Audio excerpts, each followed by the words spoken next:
Lisa, just give us a sense of why he was such a household name here in France.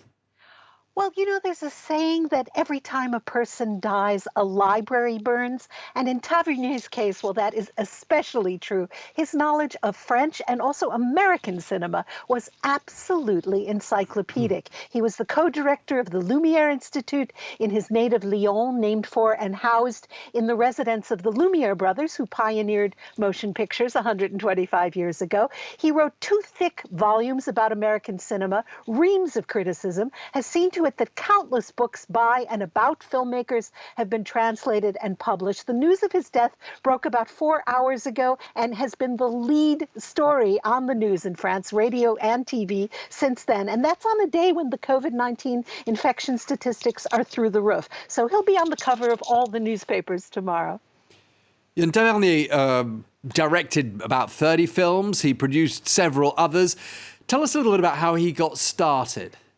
Well, he was an assistant to Jean-Pierre Melville, and he really got his start as, of all things, a publicist, although he had decided at age 13 that he wanted to direct because he loved American westerns so much as a kid. He handled publicity for Jean-Luc Godard on his film Le Mépris, Contempt. Working with Melville and Godard as a young man would be like getting your first jobs in the theater, working for Shakespeare and Molière. I'm exaggerating, but not by much.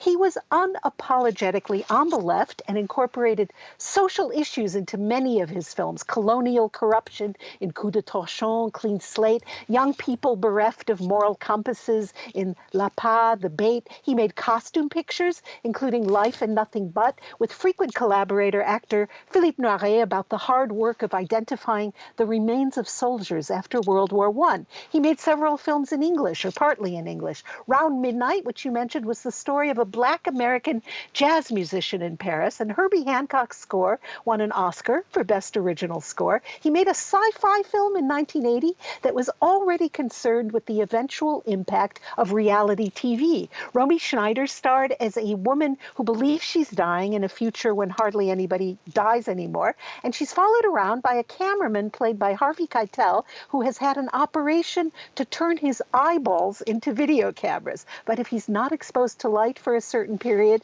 he'll go blind.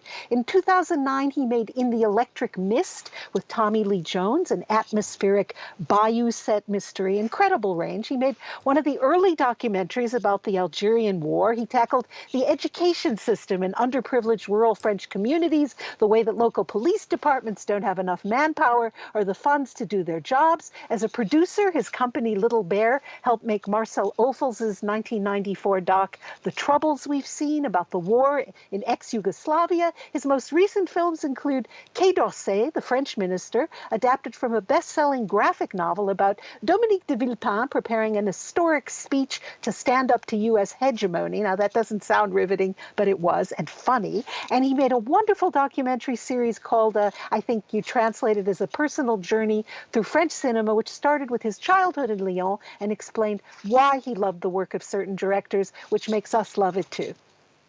Goodness me, your knowledge is encyclopedic as his is.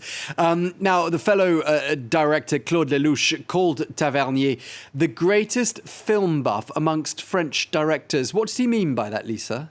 Well, much like Martin Scorsese or Quentin Tarantino in the English-speaking world, Tavernier loved movies themselves and kind of seemed to have seen all of them. We tend to assume that most directors are cinephiles, but that's not always true.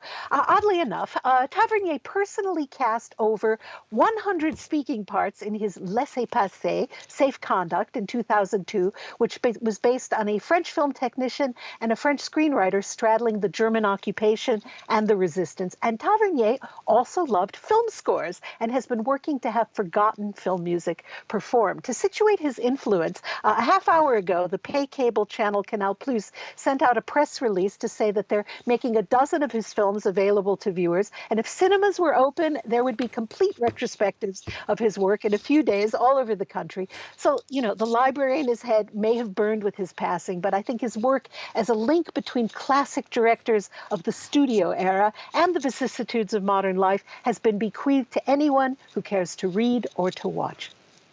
Okay, France 24's